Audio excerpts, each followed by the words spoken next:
Bonsoir, bonsoir, bonjour. C'est Congo News 24. Bande Konanga, comme toujours avant de commencer notre émission, nous disons merci à Dieu. Nous disons merci à nos chers abonnés et téléspectateurs qui nous suivent partout dans le monde et en RDC. Bande Konanga, soyez les bienvenus. À la une, Bandeko, la CENI, la commission électorale indépendante de la RDC, balobi il faut basala l'inventaire ya CENI Mobimba. Combien des agents? Ba machine les a combien? Pour te voir ba machine monsieur Zikaki. Combien de machines? Personnes physiques bandeko. Combien de matériel ezana kati? Bandeko za somme, la vérité kobima. Alors, tous à la connecter, tout vous développons ensemble. Deuxième point, chers téléspectateurs, état de siège, arrestation de 18 criminels bandeko, parmi lesquels, les miliciens, les rebelles, il y a FPIC. Bandeko, bota la travail, bazako sala. Beaucoup mona extrait bandeko. Bon mona comment, mosa les sala. Alors, tous à la connecter, tout vous développons ensemble. Troisième point, bandeko nanga. Dan Jetler propose des dollars contre la fait de poursuite à RDC. Boyo kabandeko, l'émission yo, bon toko développons ensemble, passe ici et Yindi, si Washington, Paris, partout, boyo kabandeko, la vérité d'émission. Alors, chers téléspectateurs, émission na bise bandi, et comme tant autre sur la masolo ya mboka. Boyo sa bandeko, était tangue koki. Bandeko nangai. Alors, premier point oyo bandeko et yindi nasin. Inventaire des matériels de la centrale électorale, c'est mardi 2022. Bandeko nanga bolanda. Kadima continue équipe nae. Ba jumena finance. Makamusiko yo elinge tambulo. Kadima lebi te photo sa l'atelier. Atelier wana formation yaba personnel physique musala pena ondeni makamango kokende. Mais inventaire des matériels de la centrale électorale. Bandeko ba matériel oyo chilelo. Baluki basombaka yango. D'autres nouvelles biote basombaka te zaki échange na ba minéraux na Corée. Bon. Fin de fin, tout ça n'a pas matériel yango.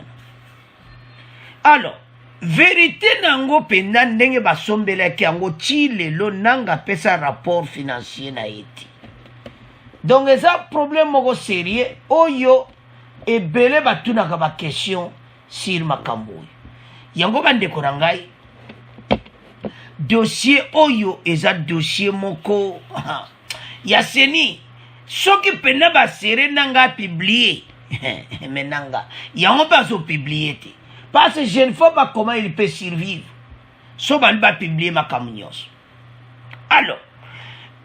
Ba machine oyo. Boye bibino moko oyo les na leur élection. On nous a même balobi que voilà. Ba machine monsieur Zika Kimoto. Donc makamwe bele kaka. Donc et tout salama. Avançons. La Commission électorale nationale indépendante a ouvert ce mardi 22 février l'atelier de formation de proposés au contrôle physique du personnel et à l'inventaire des matériels de la centrale électorale.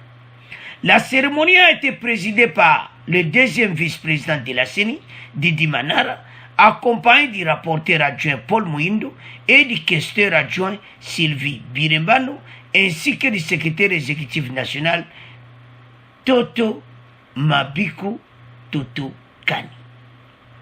Bango bazaki présent.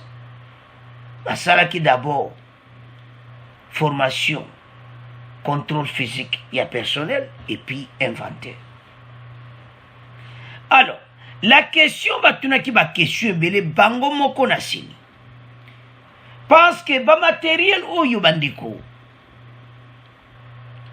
na yebite bato ba utilisaki o bazolanda émission o bakenaki ko voter ndenge ba utilisaki yango ba machine wana parce que musuto kwa ki o eziki comment est-ce que elegaki ya on boza komona ki ba vote irrégularité zalaki makasi toza sûr te ki baza vraiment ba matériel eza combien o etikali parce que mususu ezikaki est-ce que eza vérité wana oyo toyokaki.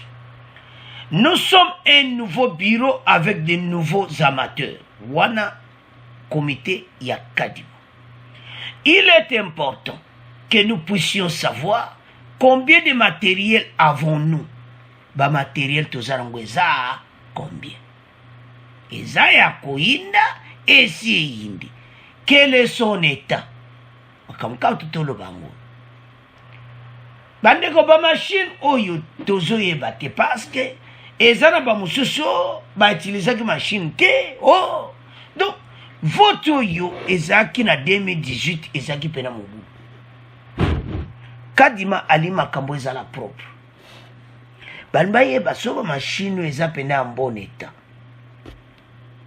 alors nanga ne mutawoyebisa bango eza bon état nanga baninga bazotuna ba question. De ces faits, cette formation de briefing durera un jour et va s'articuler essentiellement autour de deux thématiques. Le contrôle physique et l'inventaire des matériels, a expliqué le rapport adjoint Paul Mouindo. Contrôle physique, nani azawana. Ba matériel oyo. Et outaki Corée, donc. La Corée du Sud, Corée du Nord, et pas Tatana mystique, non, Corée du Sud. Est-ce que le matériel autant que tu comprends que le matériel est-ce que est en bon état? Est à combien? Bande qu'on ne sait pas, bande qu'on t'a aidé, ce qu'on t'a passé ta moua. Et ça, là, on nous dit rien. Donc, les Congolais, makambo to omona oyo totia komona yango te baya koyebisa biso nombre ba machine yango ndeni musala ezali contrôle physique ale bananga ka mbala moko toji machine élection ye moko ay ba checker machine do to passer bata moko mais l'émission par exemple ODEP azolanda makambo onji on a ba dépenses publiques baza pena très sérieux côté wana bayeba. Parce que Bambongo nanga bimisaki combien? A dépensé combien? Parce que si quoi peut ça rapporter. Et le bande de opposition nanga ndenga zawana kwa kozala même ti le loanate. Parce que bambebe les gars qui bile. Alors, bande konanga isa pas si pe mawa. Maintenant bomona kadima oyo ba congolais ba parti opposant bozaye koboya botala musala kitoko déjà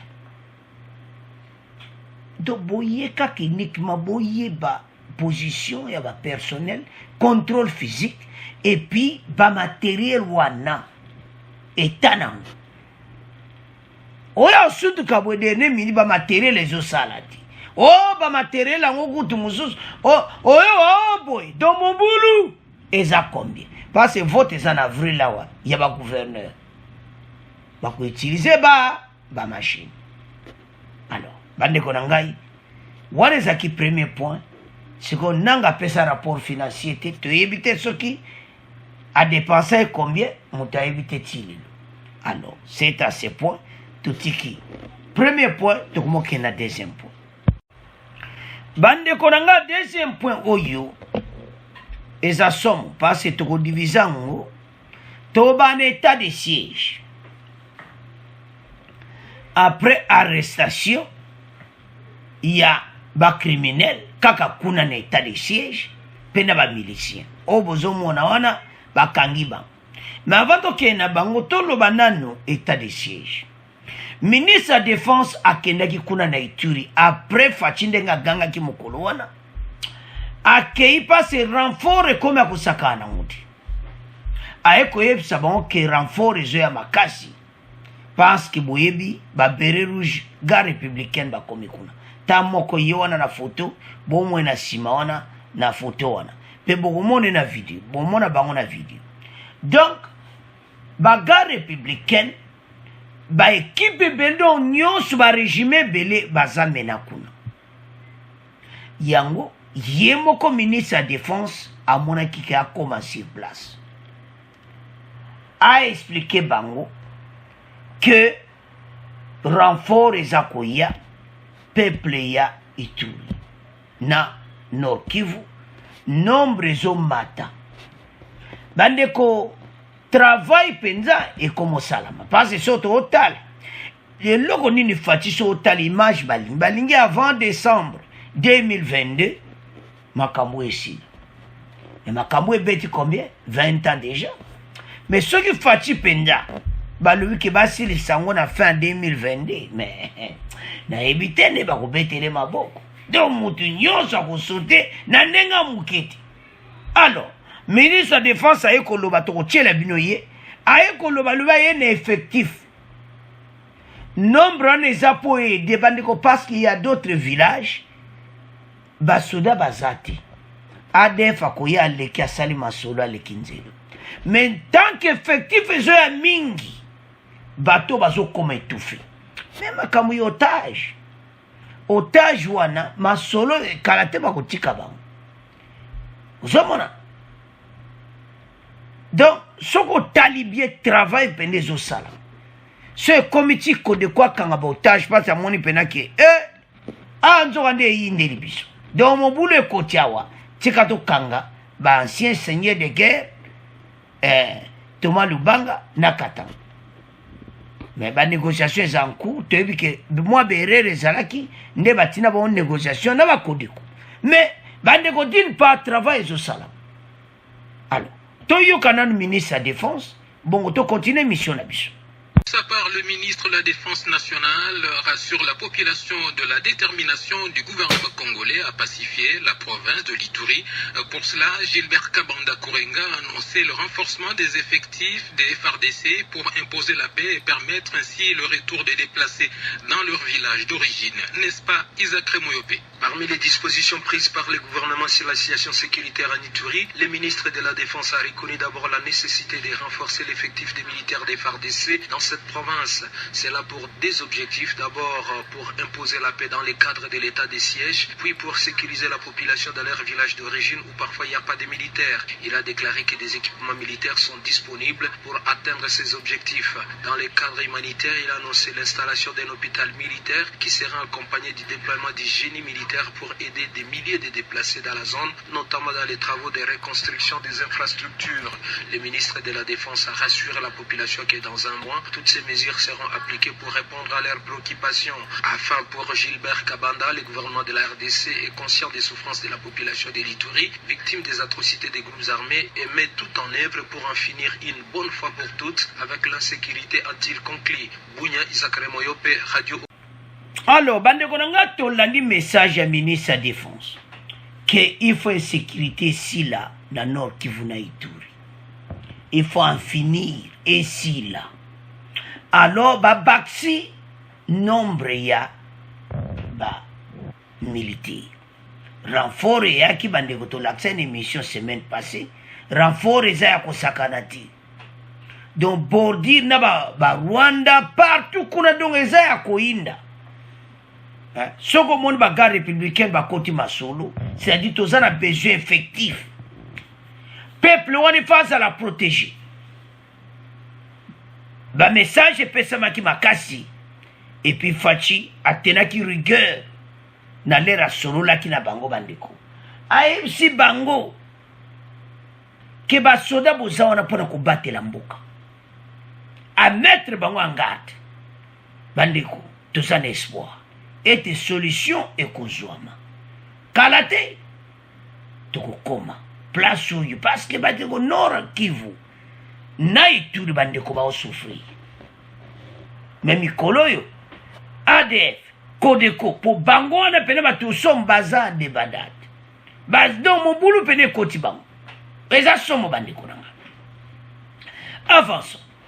Les forces de sécurité ont capturé 18 présumés criminels bandeko. Ato comme sikoyo na arrestation. Ba criminel o bazo seme ba dégâts danzi. Ba kangi bango, ba kangi na 2 miliciens ya FPIC. Oyo bozoka baza lié na kodeko wana oyo ba kangi ba des seigneurs de guerre na otage. Alors ba kangi 2 miliciens bandeko. Les forces de sécurité ont capturé 18 présumés criminels, parmi lesquels 2 miliciens de la force patriotique et intégrationniste du Congo FPIC. C'était le samedi 19 et dimanche 20 février, lors des opérations d'investigation de la police dans la ville de Bunia et des affrontements entre l'armée et la milice FPIC dans la périphérique de la ville de l'Ituri. D'après ce que rapporte la police, le présumé bandit détenait 4 armes et des munitions bandeko que les patrouilleurs ont récupérées par la suite. Botala ba minduki. Balobe s'appelle minduki abitumba. Mais bana ba otambo nango ba criminel. Bandeko, nous avons un problème. Ba oyo bazakudu ba rebelti. Ba on bazana kati ya mboka. Batambola kanango basemaka batere. Batere musuyo yoko ADF le musuka batu. Babomi baleki. Mais makambo nazo comprendre ti. Je ne comprends plus rien bana mbozo tambola na ba minduki oyo. Bobo makabatu. Baza au total 16. Et puis il y a 2 miliciens et ça 18 criminels. Alors, bango 16 wana bandeko bazana ba arme. Donc fade c'est ce qu'on landine ba ko expliquer ngo bandeko. Ah. Botala mboka na biso bandeko. Tala naeba te soki 20 ans wana to vana kina bazako diriger mboka na biso. To yebite soki 20 ans wana ezalaki mpona ko bandeko makambo facha ekokuta. Et ça trop. Yaone sa ba congolais toza na présence à motima. Hein? Soka lobi mboke se kufa facha zo bongisa. Toza na makambo état de siège. De là toza na ba criminel le ba tambola ko ba kuluna na ba mbeli, mais bango bazo tambola bandeko na ba minduki. Na Kinshasa obuna ba kuluna kunati na ba mbeli. Mais awa bakuluna bazo tambola na ba minduki. Ce n'est pas possible. Après le même bateau, boya bobo état de siège. Bande ko tozo lo bango clair. Bateau bazo bo état de siège, bo tala bango bien. Bo comprendre bango. Biso tato lo belo to lo ba tala ka bateau wana malamu. Ba kop na bango eza ko foire. Hein? Boko yoka mikolo bandeko. Ba pays voisin mikolo état de siège vont continuer. Bon yoka pena ba dévaluation ya ba monnaie nyonso ba voisin ko za dévaluer na nenga mukete parce que crise ezokota kuna. Place boyiba ka partout les kabwe. Soda, okende boy, militaire, okende boy. Batu ba moni pena ki bande bolana ikodiko. Kodeko lobby que botie ba partout à militaire. Donc ba komi pena yoka étouffé. Et puis bazo baksala nombre ya Fachibo baksibo continue nombre kake baraka ko ya kabatonda. Alors tolanda ba criminel oyo ndenge bakangaki bango bon to continue mission na biso. En Ituri où 17 présumés criminels dont 2 miliciens de la FPIC sont arrêtés par les forces de l'ordre qui ont également récupéré à l'occasion 5 armes de guerre. C'était lors des opérations d'investigation menées à Bunia. Les responsables de la police nationale dans cette province affirment que cette action vise notamment à sécuriser la population contre les menaces des hommes armés et lutter en même temps contre le banditisme dans la ville. Retrouvons une fois encore Isaac Remoyope. Parmi ces malfrats, il y a 6 bandits armés qui sèmaient la terreur. Ils ont été appréhendés pendant les patrouilles de la police avec plusieurs biens volés dans des habitations. Selon la police, ils détenaient 4 armes et des munitions qui ont été récupérées par les patrouilleurs. L'armée a également arrêté 2 miliciens de la FPIC avec une arme et des munitions. C'était lors des combats dimanche entre les FADC et cette milice au village de Nderemi, à une dizaine de kilomètres de Bougnan dans le territoire. Alors, bande konanga tolandi biso nyonso. Sikoyo bo bazobwa état de siège. Tala musalo ezosalama. Donc bino boza bandoki ya Congo bozobwa état de siège parce que travail ezomwana boyi. Avant état de siège, gouverneur à civil, est-ce baza okanga bato. Il faut pas continuer yango. Si makambo ememaki makambo état de siège esili wana nde bazongira ba poste soki bango bazowelela bango bazonga na ba poste wana bandeko tokondima te botala kaka ndenge bato baza kokufa to comprendre siko ke soki basoda bazalaki te bandeko baokenda na ba maison a maison baye babuki bacriminel oyo barebele na baminduki un groupe. Donc, sozotala siko tozobuna ba rebelle, tozobuna ba criminel. To bandeko tala. So tolo baki to kumisa FARDC bendele koja ekoya te to yebi. Moto akosa bisote. Oh FARDC non. Botala bango malamu. Pourquoi il se plaint de faire de l'état de siège? Ba bien personnel, c'est-à-dire ba poche na bango moko. Mabumu na bango moko ba cop et comme moyen te. Bande ko comprendre que partout militaire. Osomona. Alors, idée fatia pesa que état de siège za malamu. Ba preuve yango foto kumisa mosala oyo FARDC baza kosala. Tozako lo bango peuple bino batuboza ekokoma. Effectif.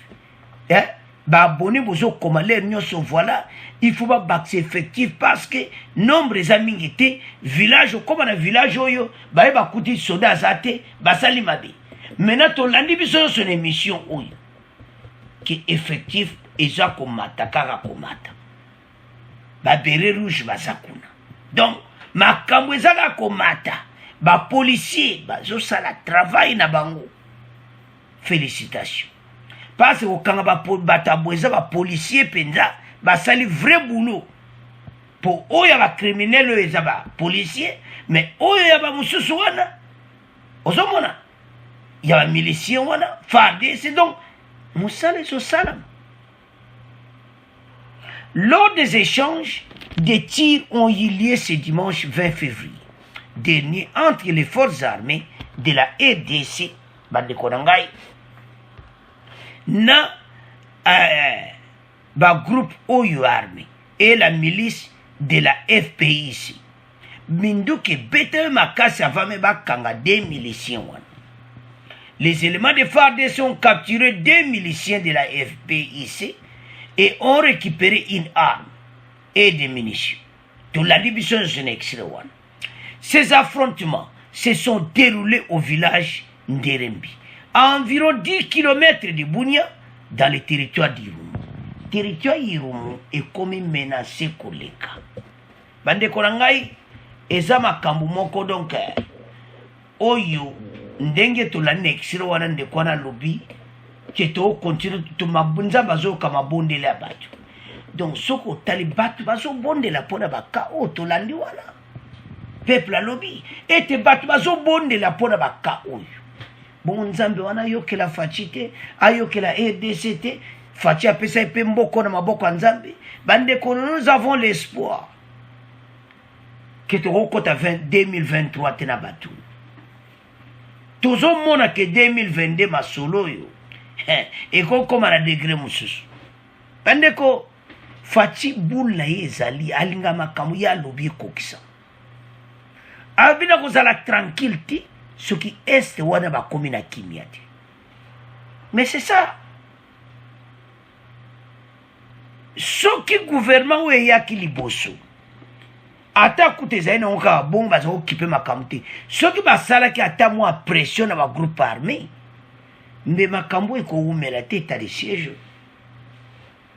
mais lokola ke batika na bango donc on dirait que je ne comprends pas bandeko no bazoboma bango lokola banyama mais vous êtes là au sommet de l'état boza na bapouvoir baministre bozojana mpe bambongo na bino bozopartage kuna so oke na este bango mo bakonzi ya basoda bakomi kosala bakoma mafia elobi ye mo faci mafia na nord kivu na ituri donc ozomona ke bango bakende na bakonzi ya basoda makambo wana eye kosila ezosila bandeko basoda bapolisier ozomona nde batelemi wana bazotravaille na motema moko tosupporte bango oyo makambo nde ewuti na bo basalaki 18 ans nde moto ememi me makambo oyo nyonso mais arme na biso conscience mpe ezongi bazotravaille mpenza makambo apambapamba te bazwi oyo bakangi c'est ça alors yango toyesa bandeko oyo baza contre l'état de siège état de siège esala mosala. D'après la police, toutes ces personnes sont poursuivies pour participation à un mouvement insurrectionnel et vol à main armée.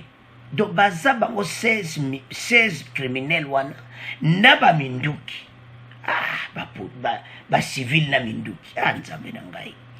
Elles seront après-temps traduites devant les juridictions compétentes.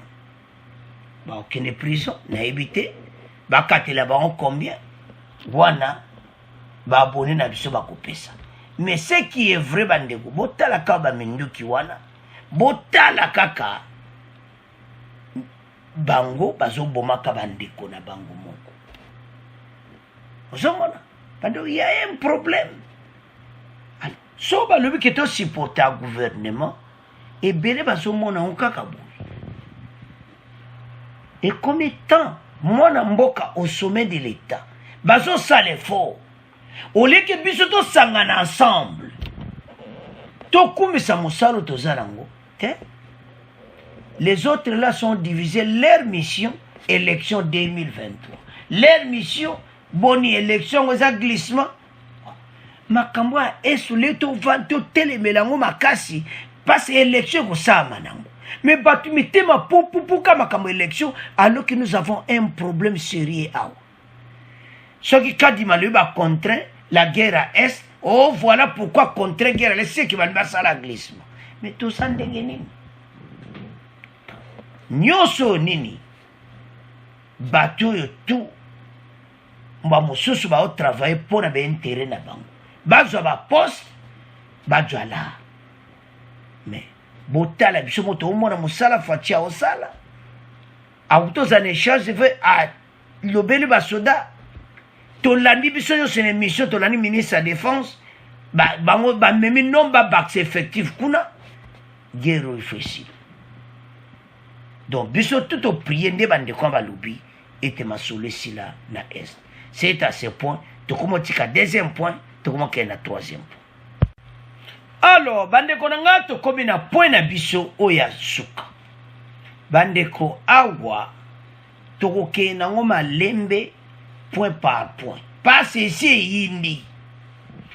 Bandeko danger clair a komi na suka. Ba comme tout basalaki na Kabila, bandeko komi problème sérieux.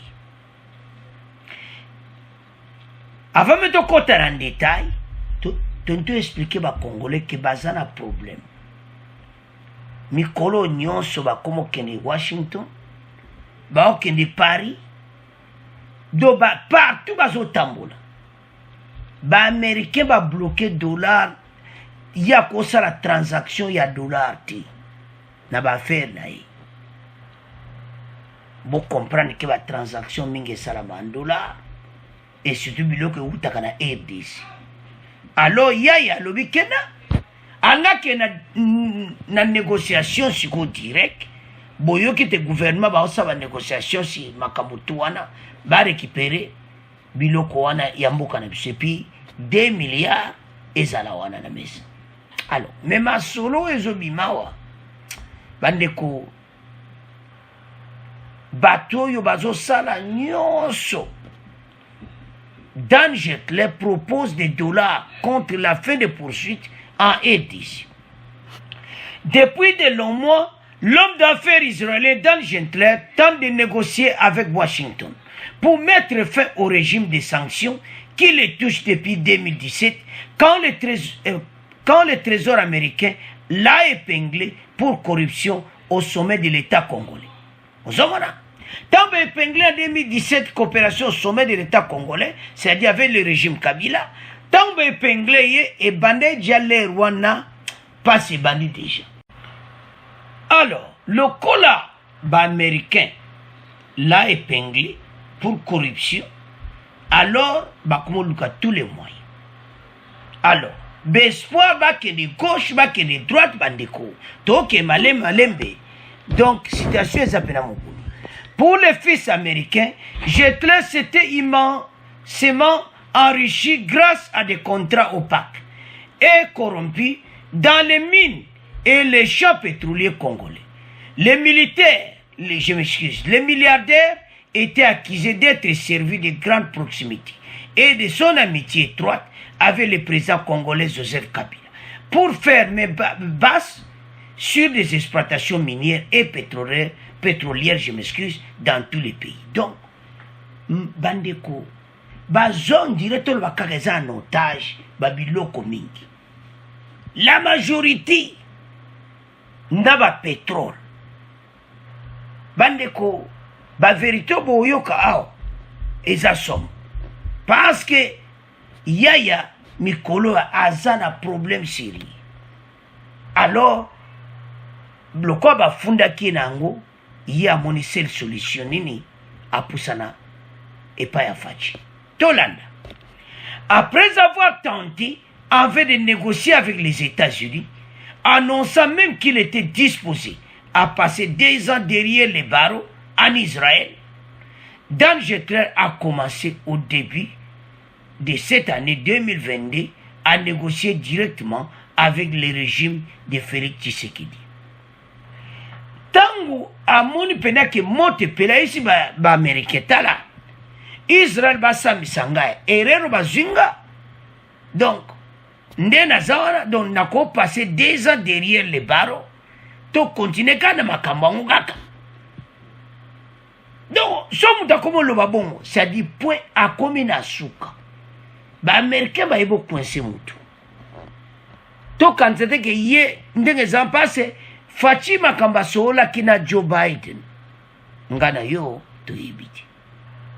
To yibiti absoba détail mingiti.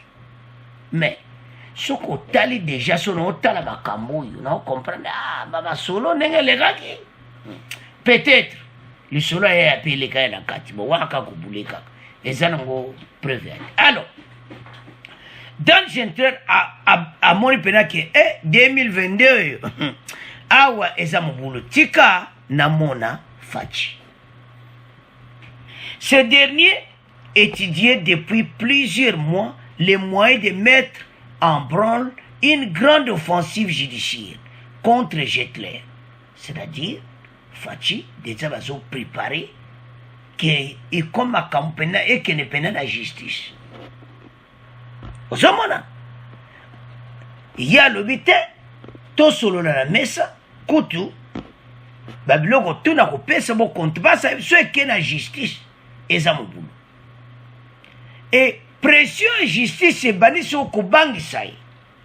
Passe après conseil des ministres, Fachi aloba que maintenant ministre la justice akoluka sikoyo na ye na makambo na bango tout la société fleurette ba solo la ba bongisa makambo.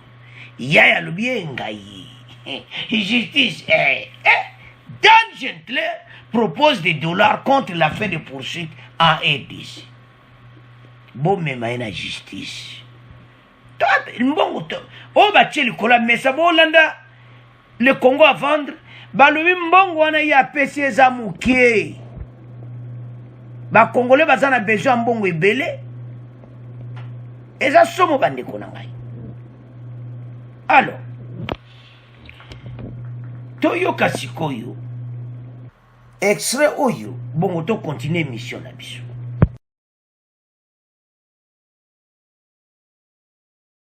D'abord, avant tout, quelles sont les conditions de cet accord? Dès qu'il ne s'agit pas d'un maquillage de plus entre Dan Gettler et les autorités congolaises pour que Dan Gettler puisse échapper à la justice et aux poursuites qui sont diligentées contre lui dans le monde entier. Et il est essentiel que cet argent qui sera récupéré soit la totalité des sommes volées par Dan Gettler et des gains perdus par la République démocratique du Congo. Ensuite, qu'il y ait une transparence totale sur l'usage de ces fonds et que dans ces deals, dans cet accord, il ne puisse pas y avoir de nouvelles attentes derrière les dos de la population congolaise entre Dan Gettler et certaines autorités de la République. C'est pourquoi le Congo n'est pas à vendre et exige la publication de cet accord pour que tout soit transparent, que les fonds qui seront récupérés soient connus. Il est urgent que cet argent puisse servir au bénéfice du peuple congolais. Alors, bande konanga tolandi biso nyonso wana. Le Congo n'est pas à vendre. Ce qui est sur la table du Conseil des ministres est un premier pas. Mais c'est loin d'être suffisant si les Congolais veulent réellement récupérer ce qui leur appartient, explique un spécialiste des affaires minières du Congo, rejoint le collectif Le Congo n'est pas à vendre. Tolandi wana, alors madame Kouto, ce que ça va mascara, tout ça, mais on est bandé là, mais après, à Dieu, makambo est important. Que oezana mesa, bande koza loin, oyo ba Congolais bana, oezana valeur, oye, il fallait, bande ko ba comme un problème. Yaya loboko na litama, ma yele nda azaone sesili. So moni mutu akunko tambola partout bandeko. Eza somo, mais toujours yana pona. Azo kende ba Tel Aviv, ba Paris, donc, et Washington, do yaya zana problème seri. Avant so bandeko nanga. Donc, problème n'est compris dans mon boulot.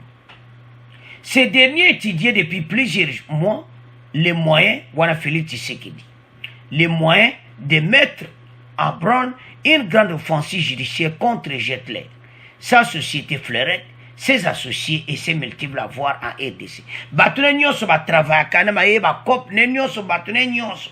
Na ba contrat ya siengi na Kabila wana, oyo bazolo ba contrat moko opaque, donc compliqué, et zo servir ka bango moko RDC doit ke lokoti. Ba contrat mu bande ko mbongo kenda kana banque centrale. Donc so kenda ka ya mukeka katolo. Donc ils a pas si mingi bande ko ranga. Face à cette offensive qui s'est dessinée, Dan Gettler a joué la carte de la compensation financière avec un chef de l'exécutif toujours avide de dollars. Donc, Azol Lukasikoyo, moyen de compensation.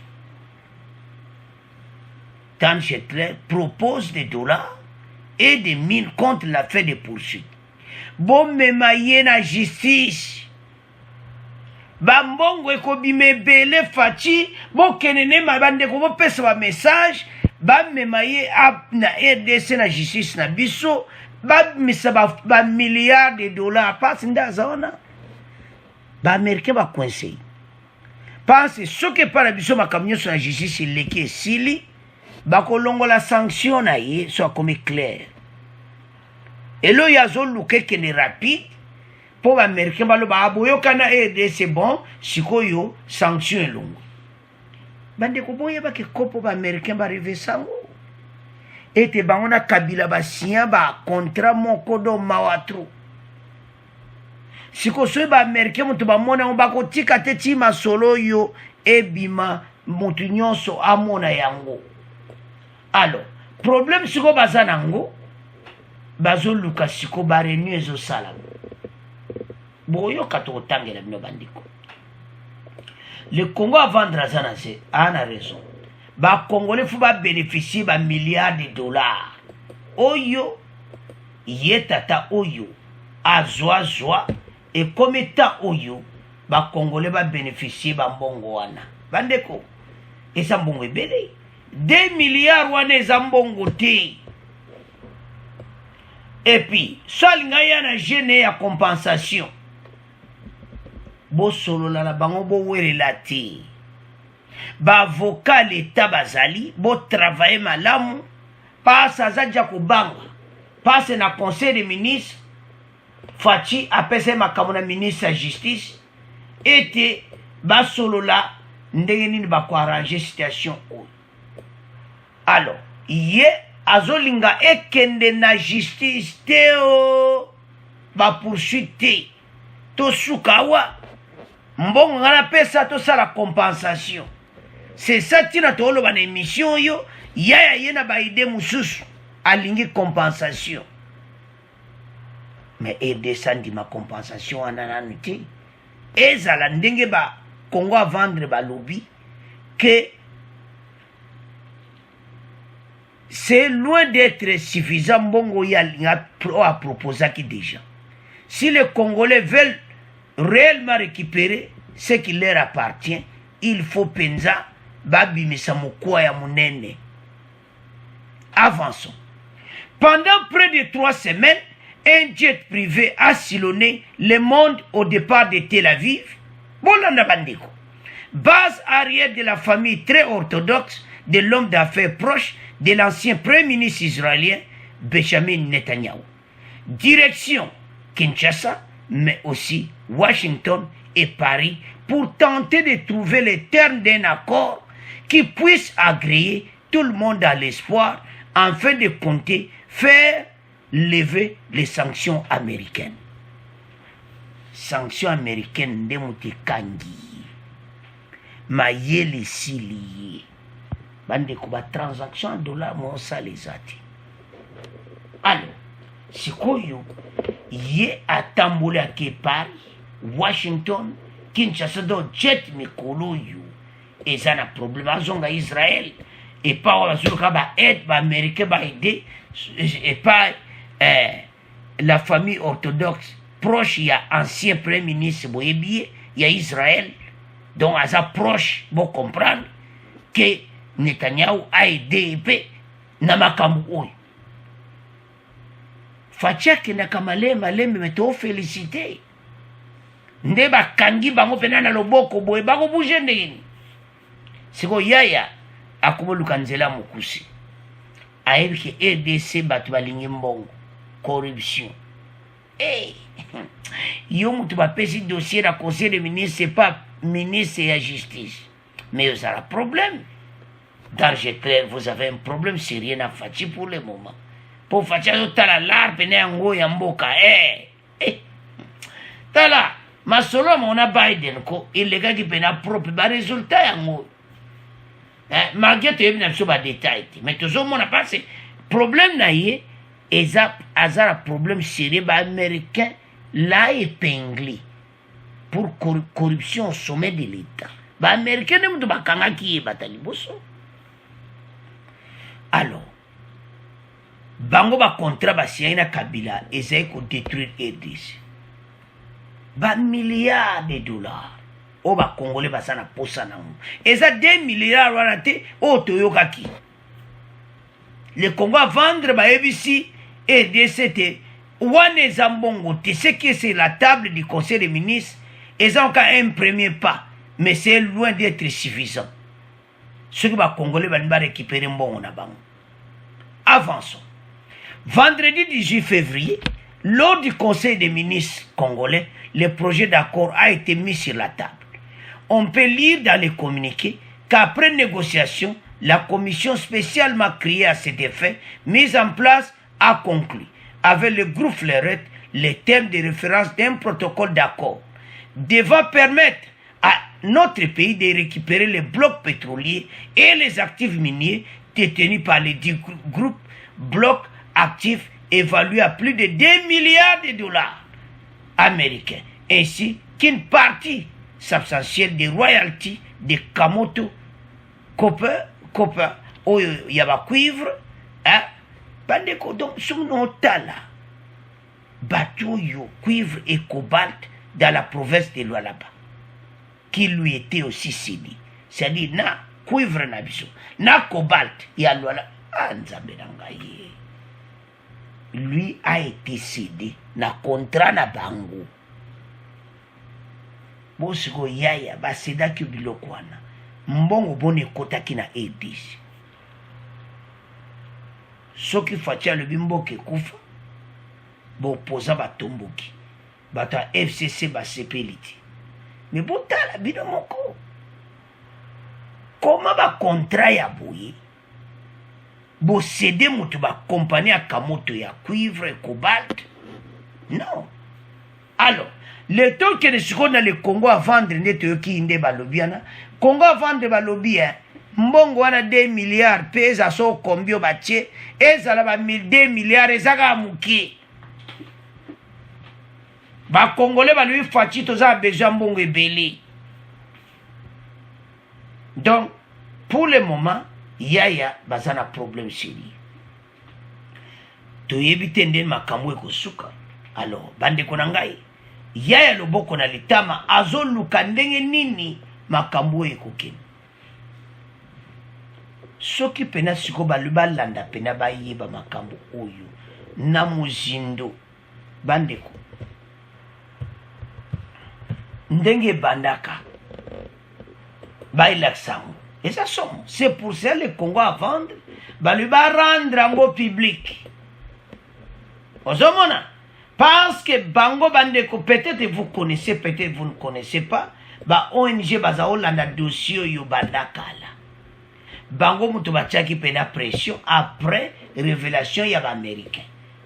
Quand Danger a été épinglé par les Américains, ba ONG a aidé ces bandi ba démarche. Na le Congo à vendre. Maintenant ba spécialiste ba koti masolo.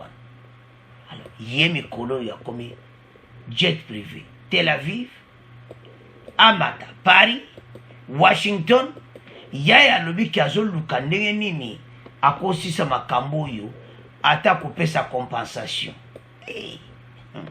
Compensation financière. Bo récupérer ba société wana tout. Ba mutu moko don soka lobi ke yé afute bela mbongo ekoki ala ça va. Mais ADC soit lobi ke yé mo akozala actif ba ko récupérer yango les actifs miniers oyo kabandeko na ngai nyonso na maboko na ye parce que ba moni ke contrat ba signaki ezaki amaye bandeko pourquoi zo boya justice ayebi ke so ke na justice eza dega osakana te po ye monde azawana azomona pena ke situation pena et comme pena mugu. Donc tant ba américain bazana kati ya masolo do yaya a commis un problème sérieux. Yango ba komi akazo ke ne Tel Aviv kokutana ex-premier ministre Netanyahu wa Israël pour kana ba négociation na Washington. Tanto ke Paris bandeko aza mutu munene na kote likonda aza pena milliardaire mais a komi milliardaire wapi na ADC libosa salaki amutu botala et pas wapi situation komi. Mais tu as un espoir. Nde to landi bande kwana le Congo à vendre, tu as un espoir que makambo yo koma na suka. Alors bande konanga, c'est à ce point to comment clôturer mission na biso. Bon abonner massivement, bon partager. Au revoir, à la prochaine.